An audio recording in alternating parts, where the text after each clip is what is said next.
găsit! Astăzi vorbim despre carburanți, despre benzină și motorină. Și trebuie să vă mărturisesc încă de la început că a trecut ceva timp de când nu m-a mai pufnit plânsul la benzinărie. Frate, deci pentru prima oară am reușit și eu să fac plinul mașinii și să nu mor de foame tot restul lunii. Băi, și tot scad prețurile. Ultima oară când am alimentat îmi venea să dansez cu pompa.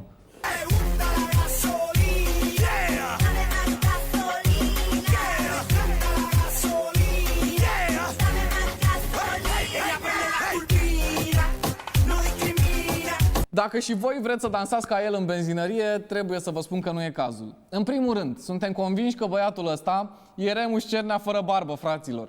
În al doilea rând, aș vrea să mai urmăriți încă o dată, cu atenție, ce scrie pe pompa lui de benzină.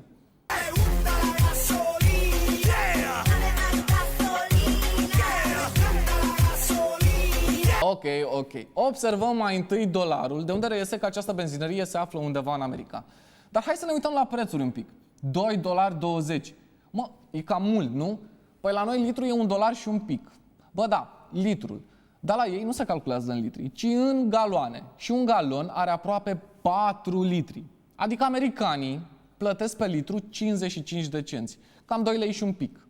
Repet, americanii. Știți, gen ăia cu Leonardo DiCaprio, cu Donald Trump, cu George Maior, ăia plătesc 2 lei și un pic pe litru. Bă, noi, mă, sărăciile pământului, plătim dublu. Bă, dublu. În urmă cu 8 ani, petrolul costa aproximativ $145 pe baril, iar benzina putea fi cumpărată de la pompă cu aproximativ 2 lei și 69 de bani pe litru. Astăzi, în schimb, petrolul a ajuns la minimul ultimilor 12 ani, $28 pe baril. În schimb, benzina s-a scumpit până la 4,65 de lei pe litru. Vedeți voi, nu știu cum să vă spun eu mai elegant așa, dar cineva își bate de noi, mă. Singura explicație rațională pe care o putem accepta e că benzina nu se face din petrol. Adică poate la unii se face, dar la noi sigur nu. Eu chiar cred că benzina noastră se face din lacrimi de delfin, mă. Și cu toții știm cât de greu se obțin lacrimile de delfin. Trebuie să prinzi delfinul și apoi să-l forțezi să se uite la Cronica Cărcotașilor. Pentru că știm că niciun mamifer de uscat sau de apă nu rezistă să vadă mizeria aia fără să plângă. Un lucru e clar, antenele trebuie să se mute. Vor emite programele lor de reală calitate. De fapt, ar trebui să taci în din gură. Zi mersi că țara asta te-a iertat și că încă te mai suportă la televizor.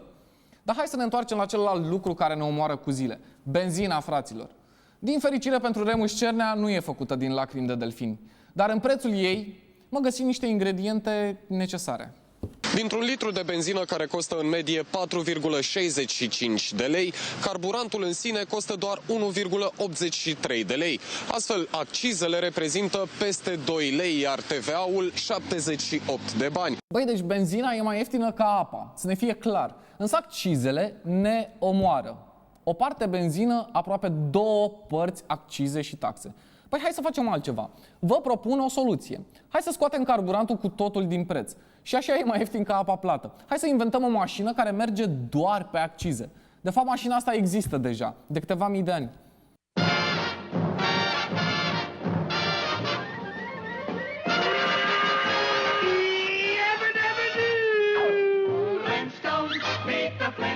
Vedeți? Mă, de asta avem noi nevoie, de o mașină în care să-ți bagi picioarele. Că altfel nu ne permitem. Chiar și cu ieftinirea asta. Bă, fraților, știți de ce ni se pare nouă acum benzina ieftină? Pentru că a fost nu scumpă, nesimțit de scumpă. Fără nicio glumă, cea mai mare scumpire pentru motorină și benzină din ultimii 5 ani s-a produs astăzi, pe 1 aprilie. Cel mai scump sortiment de benzină este, după cum puteți vedea, la peste 7 lei litrul, adică dublu față de acum 4 ani. Bă, 7 lei! 7 lei! Asta se întâmpla în urmă cu nici 2 ani, în 2014. 7 lei litru de benzină. Și nu numai atât. Știți cum e la noi? Când se scumpește benzina, se scumpește și pâinea, se scumpește și cleștii de rufe, prezervativele, bă, tot. Bă, dar 7 lei? Și nu mă las cu supraacciza lui Ponta, că aia era 7 bani. Aici vorbim de aproape $1 diferență pe litru. Deși un român câștigă doar $24 pe zi, de 6 ori mai puțin decât un austriac, de exemplu, nimeni nu ne întrece la scumpiri. Mă, hai să ne imaginăm ceva excentric, nu știu. Să facem schimb de conducători cu Austria pentru o lună. Să meargă ai noștri la Viena și să le facă prețuri românești lor. Păi raportat la veniturile lor, după calculul românesc, austriecii ar ajunge să plătească $10 pe litru de benzină. Oare cum ar reacționa ei, mă? Nu de alta, dar știm noi un austriac care făcea urât de tot la nervi. Mein Führer,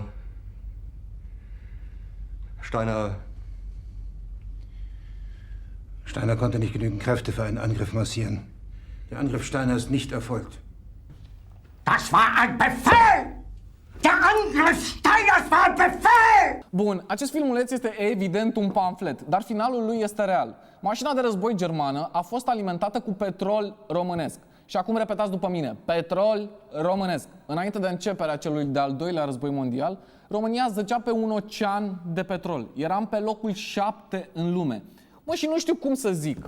Astăzi țările mici cu mult petrol o ard cam așa.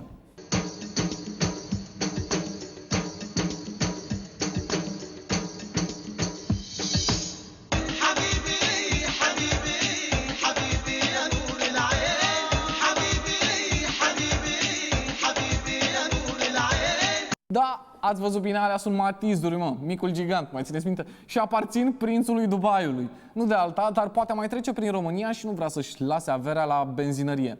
Merge și el la consum. Că fie el șeic, dar nu e prost să dea atâția bani pe benzină.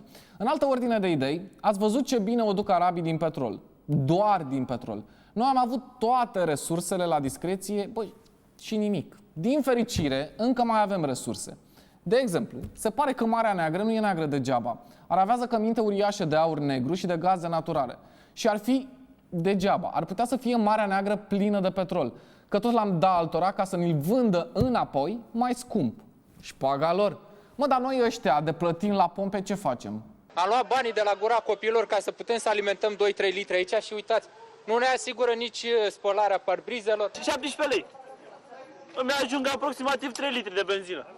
Adică de aici până acasă și înapoi. De 20 de lei. Ei, frate, și pe ăștia. Oh, bun. Ia de aici. Să română, da.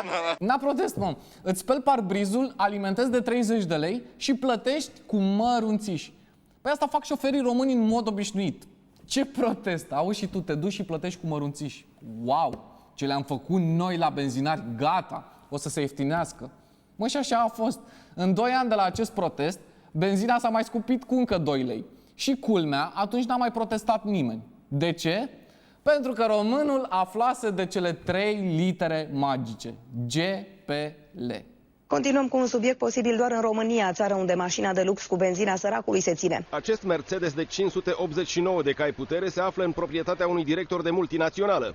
Cu un motor de 6,2 ar consuma 20 de litri la 100 de kilometri. Mult chiar și pentru un om cu bani. Din Europa, cred că este cea mai puternică mașină care în momentul ăsta rulează cu GPL. Bă, sincer, acum eu nu mă pricep atât de bine la mașini, așa că mă abțin de la orice comentariu. Dar uite cum facem, să nu se supere nimeni. O să ne imaginăm cu toții că eu sunt Jeremy Clarkson. A pune GPL pe un Mercedes de 600 de cai e ca și cum ai pune pe Mădălina Ghenea să-ți facă sarmale. Da, amuzant, dar hai să mergem mai... A pune GPL pe un Mercedes de 600 de cai e ca și cum ai purta un costum Armani și avea chiloții rupți în Ok, am înțeles. Ceea ce vreau să spun e că... A pune GPL pe un Mercedes de 600 de cai e ca și cum te-ai numit Versace. Andrei Versace. Gata, frate, am înțeles. Putem să ne continuăm emisiunea?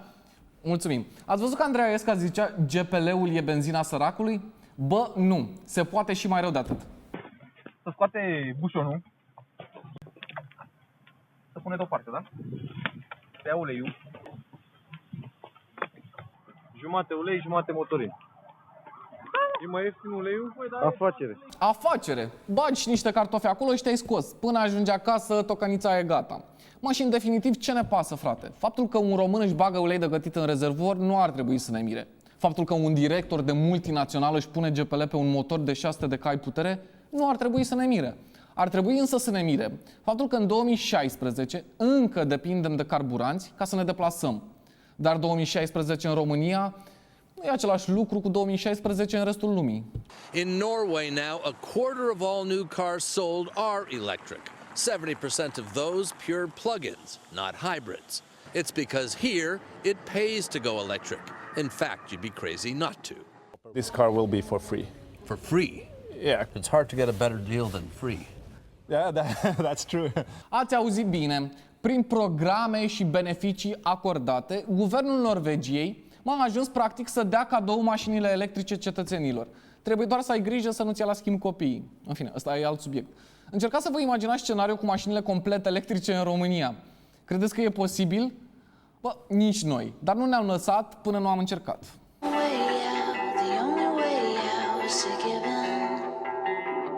Că suntem fraierii Europei, ai lumii, ai universului, v-am arătat deja.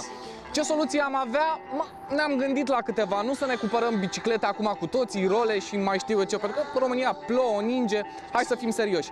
Revenim tot la mașini și am ales două mașini electrice, un Renault și un BMW. Una de buget, una ceva mai scumpă. Și le vom testa în amănunt, avem un weekend să petrecem cu ele și să vedem dacă pot înlocui mașinile clasice cu care noi ne deplasăm zi de zi. Și pentru că am luat două, am zis că e mai ușor să le testez împreună cu producătorul meu, Cristi, producătorul meu. Avem două mașinuțe. Două găluști. Ca mine. Ca tine, voiam să fac gluma asta, ai zis să o previi. Avem un weekend la dispoziție să le testăm, o să vedem cum merg, cum se încarcă, cât ne ține bateria, un fel de smartphone-uri mai mari. Cred că o să stăm, mai am 10% baterie, ce fac? În fine, sper să ne ajungem acolo, hai să vedem. Eu o să mă duc cu BMW-ul. Am vorbit despre și asta înainte, tu te duci cu Renault, păi cheile sunt la mine. Hai, lasă așa. Hai că avem un weekend la dispoziție, o să te sui și tu în el.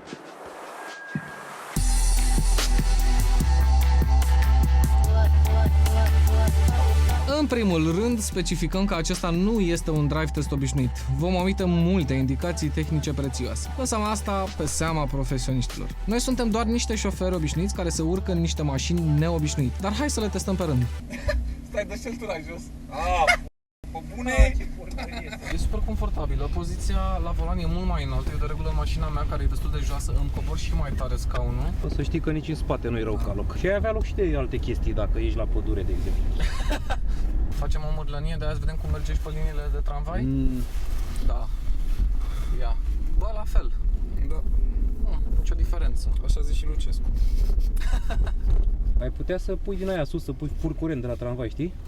Bă, cât de tare sunt. Da, frate. Doar ridici chestia aia, nu știu cum se numește, pantograf. Mamă, cât de tare e faza asta cu frâna în momentul în care ridici piciorul de pe accelerație. Practic, tu îți dai seama, nu mai folosești frâna, nu mai folosești plăcuțele de frână, economie din start. Conducem o variantă full electrică, iar autonomia ei maximă este de aproximativ 210 km. Sigur că da, mai taie din ele, mă. E cam pe la 160-170, mers liniștit. Dar n-ai cum să nu o calci un pic. Că Stoian ne dă o cifră, câți cai crezi că are? 50. 50 de cai. Și ai, mă, tu ai văzut cum trage? Stoian are dreptate. Cât are? 170. Are 170 de cai putere. Exact, adică n-avea cum, mă, o simțeai. N-are cum, mă. Ce ai puțin? Ia uite, frate, ia-o pe asta. Taurete! Ia-o pe asta, ia-o pe asta. Bă, ești nebun? Deci, nu mă, i-am dat puțin, tu calmează-te. Unde fac ăștia liniuțe, mă, să mergem să câștigăm niște bani în cazul ăsta?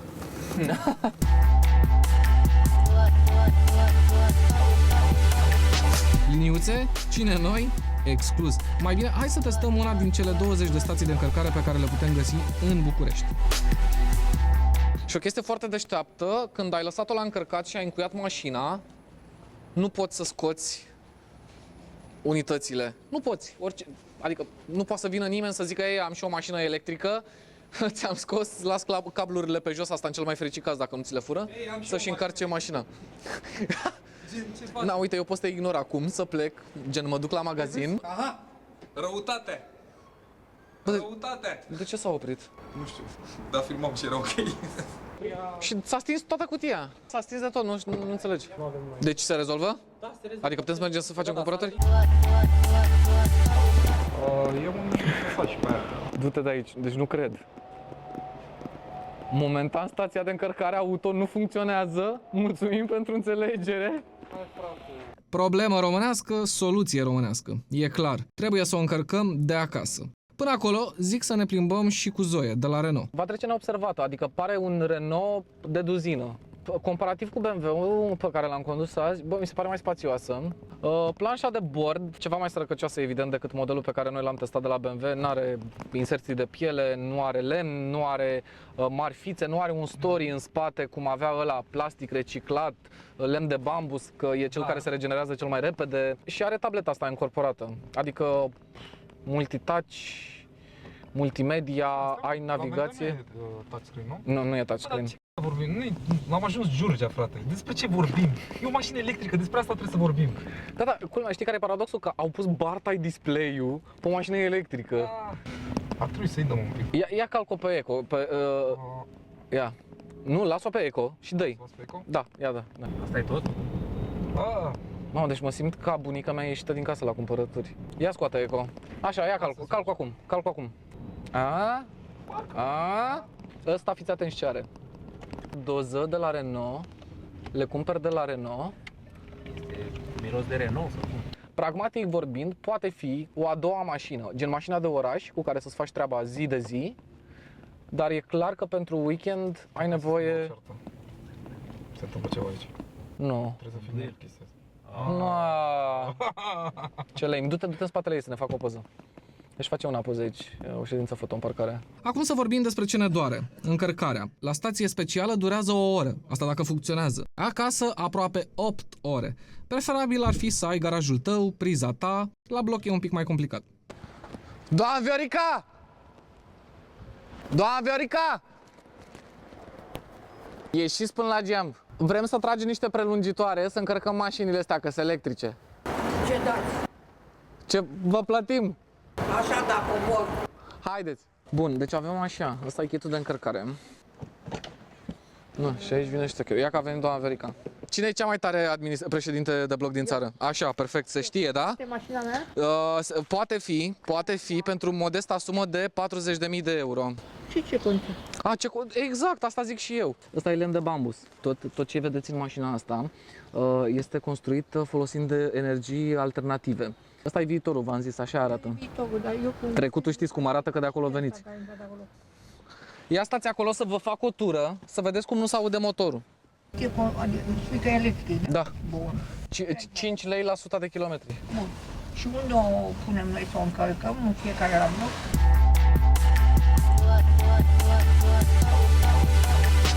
Și cât timp se încarcă asta? 8 ore, peste noapte. Și sau 8 ore spăzesc? Păi de ce să păziți? Păi nu păziți. N-aveți paznici. Ce vrei ai? Deci plătești și paznic? Asta e a mea. Asta e? Asta e a mea. Asta e a dumneavoastră? Da. Vă place? E mai jucăuș așa, hă? La bani, e chitroasă, la bază am gătit. Ia că avem și oferta de preț, doamna Verica. Toate etichetele verzi de la guvern cu programul RAB la 14.000 de euro.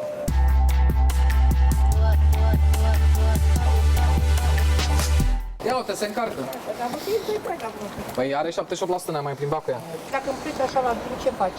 Păi unde să plecați la drum? Păi asta e o mașină de oraș, doamna Verica. Puteți să faceți punct de încărcare pentru mașini electrice aici, în centru. Asta îmi place. Facem un deal? Vreți să vă pun în legătură cu omul meu care știe un alt om și care vă va ajuta?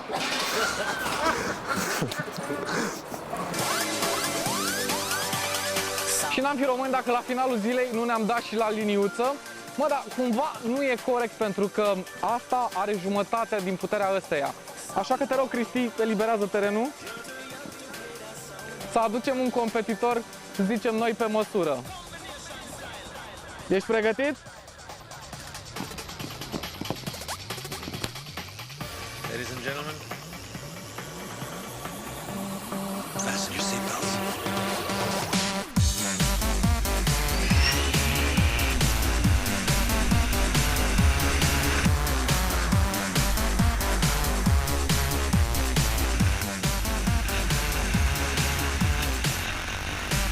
Dacă nu v-ați convins, hai să vedeți și reluarea.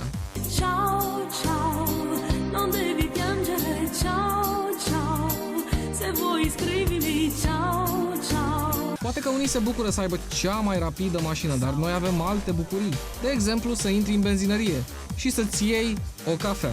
Doar o cafea. Cristi, inevitabilul s-a produs, am ajuns și la benzinărie la finalul acestui drive test. Mă, și nu pentru că ele ar fi avut nevoie, ci pentru că noi a trebuit să ne încărcăm bateriile cu o cafea. Păi nu poate fi mai relaxant decât să intri la bucătărie și să ieși. Și atât. Ok, recunoaștem. România nu este pregătită pentru mașini electrice. Dar dacă vrem să prindem din urmă civilizația, acum ar fi momentul. România fără benzinării. Ce vis frumos. Dar hai să ne trezim la realitate totuși și să înjurăm. Băi, da, să înjurăm frumos. Cu stil, cu imaginație, cu dăruire. Astăzi, la Înjură-mă, frate, avem o mare, mare surpriză pentru voi. Ca în România încearcă împăcarea secolului.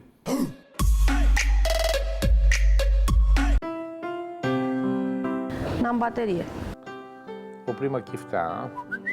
Doamne, semeni cu Tonciu, ce ai făcut, Adriana, cu frumuseția? Cum să semăn cu Tonciu, pe bune? Deci eu pe Tonciu am rugat-o ani de zile să se opereze la nas. Hello, să-și facă nasul ca al meu, adică ea să semene cu mine. Nicolae sau Silviu Prigoană, Moș Nicolae a pus într-o gheată cadouri normale, iar în cealaltă gunoaie. Mi se pare foarte tare. Pun numai ghetele de pe piciorul stâng, știi? Deci la mine numai stângul e la ușă, că la și mine când vine moșul pe hor. Buleandră, domnul Buleandră, nu vreau să fac vreo gafă, dar acel aparat este unul de curățat colonul. Pă, băiatule, dacă îmi curățam colonul, trebuia să vezi tu. Nu, pe bune, atâta mintea ta în gândul ei, ce crede?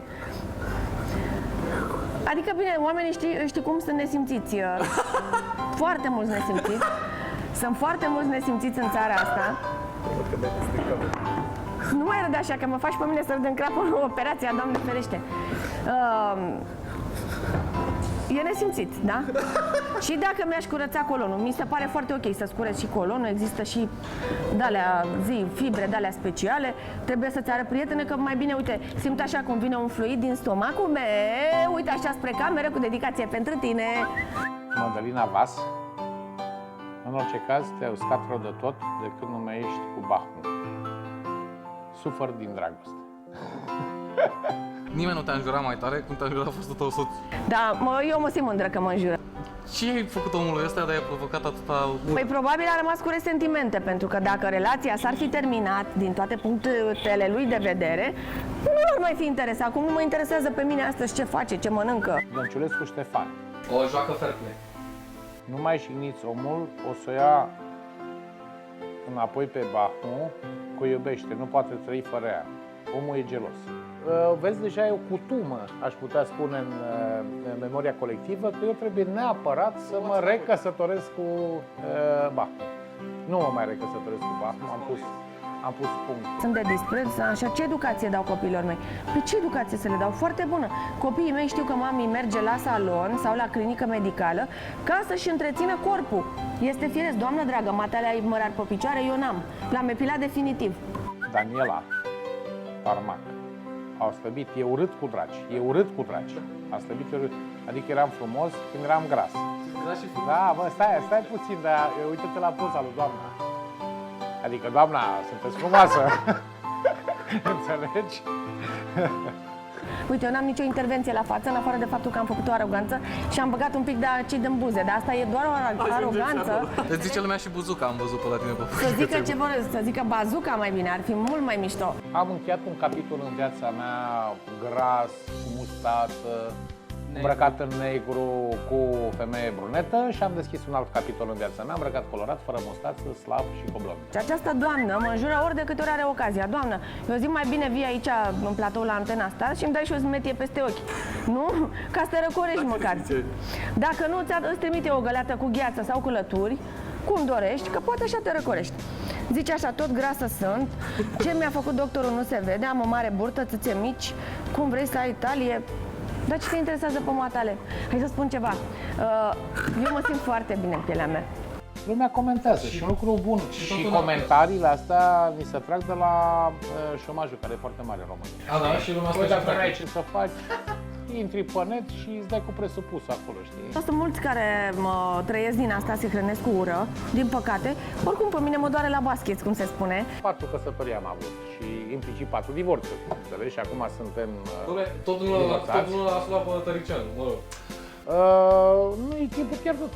Adică nu putem să spunem nu până nu intrăm cu vată în nas, bani pe ochi